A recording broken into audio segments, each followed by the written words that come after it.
Hey guys, not really bright and early down and dirty. It's 10 o'clock Sunday, March 7th.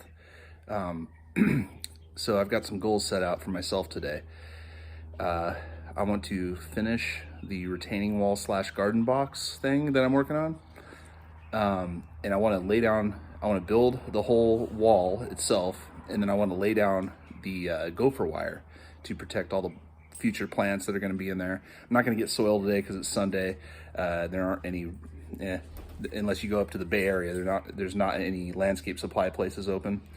So unfortunately I can't finish that, but I'll probably, I don't know when I'm going to be able to get that going. It's been some time since I've been out in this project. I've been so busy with my other job, But before we get started with that, I'm going to show you a little trick I learned from Lead Farmer 73, another YouTuber that gardens.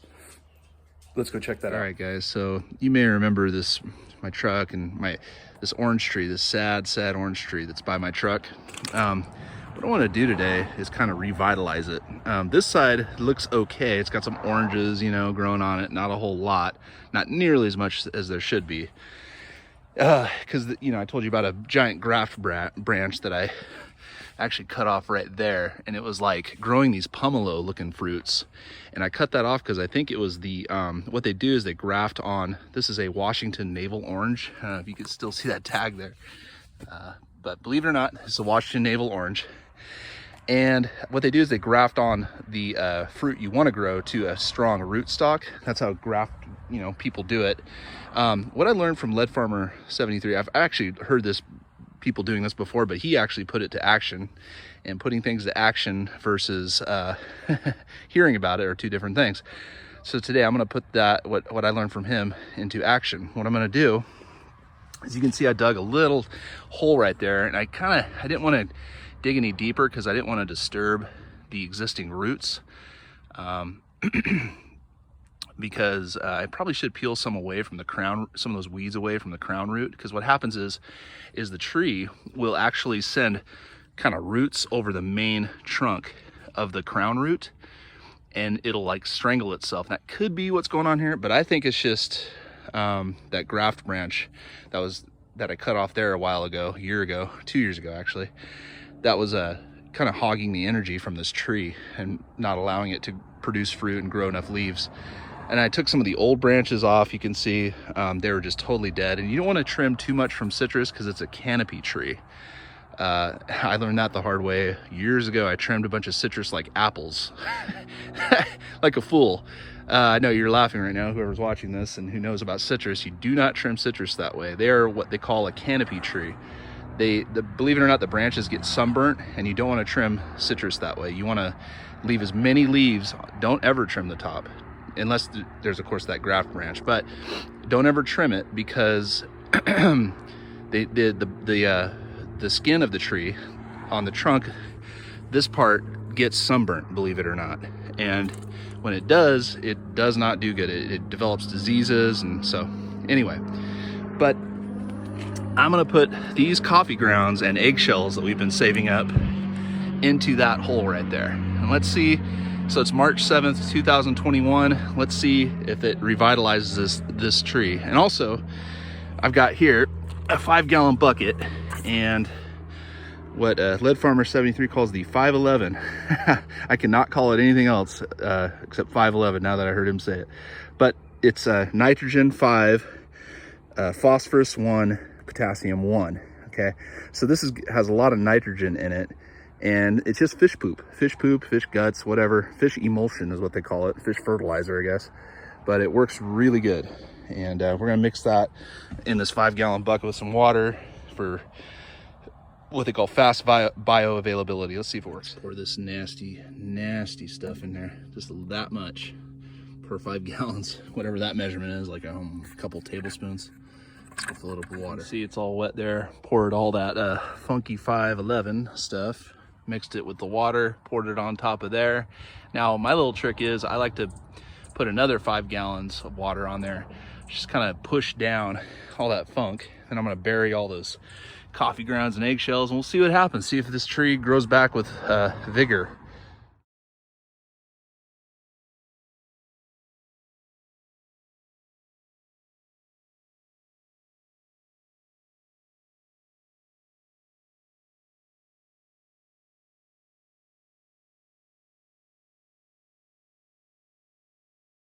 Alright guys, let's take a little break from all that super fast digging. It's time lapse. Anyway, so I'm gonna turn you around and show you what I got. Alright, so you can see it's a custom t-shirt I ordered. I might actually in the future have a contest on my channel here. So for very astute viewers, for people who give a care about landscaping, gardening, they answer some certain questions that they can maybe perceive before I get going on my job. They could help me with my job or something like that. They may get a t-shirt. I'll have to figure out a way to send it to somebody, and I'm also got coffee mugs coming in, but this is the first t-shirt. Okay, so here it is. I'm modeling it. This one's mine. So you can see I'm extra large. Now I hope this doesn't shrink because it's going to be a really cool muscle shirt if it does. Okay, so you guys already were sort of introduced to Nathan during dog training. This is my cute little Sophia. Say hi, Sophia. Hi. Okay. Hey guys, you see this tool I have in frame here? This is the single most useful tool in my gardening collection. I don't know what you call it, but it comes from Japan, and I bought it at a local specialty garden supply, kind of like a nursery. They have a selection of these. But if you're watching this throughout the United States, you might have to look online to find this. It is definitely made in Japan. You can see the Japanese writing on it. I don't know if it's cold forged or what, but you can see it's hand forged. I mean, this thing is pounded and pounded and pounded. Other companies make products like it with like a pick on one end and a kind of like the shovel pick on the other end. Yeah, no, this is the one you want. I use the other one. This cost me about, I don't know, I want to say close to $30. You may think that's a lot of money, but I've had this for years. I've gone through like soil with rocks in it. I mean, this steel is so much harder, and it's really balanced. It's light. You could just chop, because sometimes you don't want a big pick. But the other kind of picks you get are just really like inferior, and I'm not going to name the brand because it's a big name brand, and they make just the steel up here is not as tough. And by the way, you can sharpen this. I've only sharpened it once, and you just get your grinder out and you put an edge on it. I haven't had to sharpen this pick ever, but this thing works great. So I don't know what it's called, Japanese mini pick. You can Google that, and you want it to be made in Japan, because I don't know if anyone in America takes the time to make a little garden tool that's this nice. It's very nice. All right, so I went to the supply store. I didn't want to wait to get my dump trailer, or not mine, but the work dump trailer, to get bulk material. Just figured I'd get bale material and use a little child labor. Say hi, Nathan. Hi. I'm a child laborer. I'm a child laborer. Got some fertilizer and some ground stakes too for the gopher wire. All right, yeah. So here's my my son Nathan. He's gonna be my child laborer for today. I'm almost done with this row of bottom stones, and he is gonna build the stones, boop, boop, boop, the rest of the way up, like at that height right there. So I guess get going.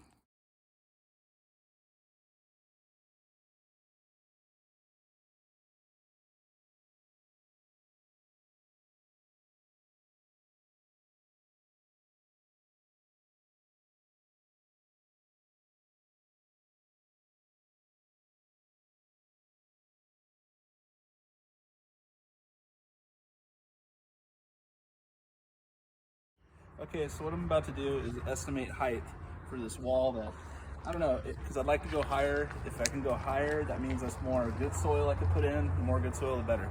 So Sophia, go ahead and stand right there on the string, right on top of it. Okay, Mama? Oh, wait, actually, I probably don't need you, Mama. Oh, yeah, I do. Maybe not. Screws are string level. Okay, let's put that there. Let's see how high. Can you tell me when that's level, Nicole?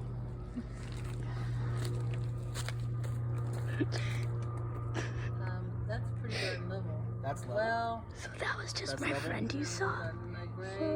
Here's Hi, YouTube. Okay, well, so that's good. We don't need to raise the, plants. We don't need to raise the plants. Success. I estimated perfect pretty much, as usual. Oh. And you can cut because it's the best. Okay, I hope you didn't cut your heads out of the video. That's what I was. I got the whole family and neighbors here. To your very left, we have Luke, Max. Those are the neighbors, great neighbors. Nathan, of course, Sophia, of course, and my wife, Nicole. Okay, so we're all gonna lay down this chicken wire here. They're gonna help out. All right. Right here, like there. And then basically, we get this into position. And then I'm gonna roll it this way. I'm gonna clip it at a certain point. And I need Nathan, you and Luke to stay here. And Max, you're gonna be behind me with the camera and those staples. What are those staples? So I rolled this chicken wire, gopher wire, looks like chicken wire, and I use these 10 snips basically to cut it in length. And then right now, Max, I'm gonna put this into position closer to the wall so it rolls up against the retaining wall. And then Max is gonna put some staples down. Cut. Wait. Drivers. And then Max is gonna take these staples. Oh, there's a potato. Just kidding, it's a rod. Well, by staples, I thought you meant like in staples.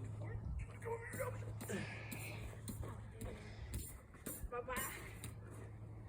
Nathan, can you stand in the center of that chicken wire? So actually, I put it right. like a zigzag. So like here? Yeah, and then Nathan, no, not there, Nathan. Think about the pattern. Like down here? Yep, that's gonna be the next one, Nathan. Not there, Nathan. Not Right there, here. Nathan. No, Right. Nathan, right there. Yep. Maybe one over Yeah, just keep it. Oh no, that's fine, Max. And then spread them out real good. Yeah. The more spread out, the better. Okay, Phil, you can stop. Wait, no. I'm gonna place the staples. Yep. I'll stick the staple right behind you. Actually, I'm gonna join it.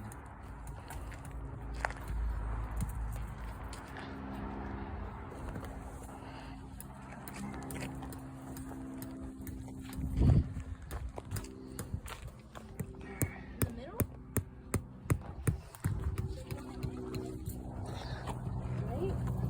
Right? I'm placing them. It's okay.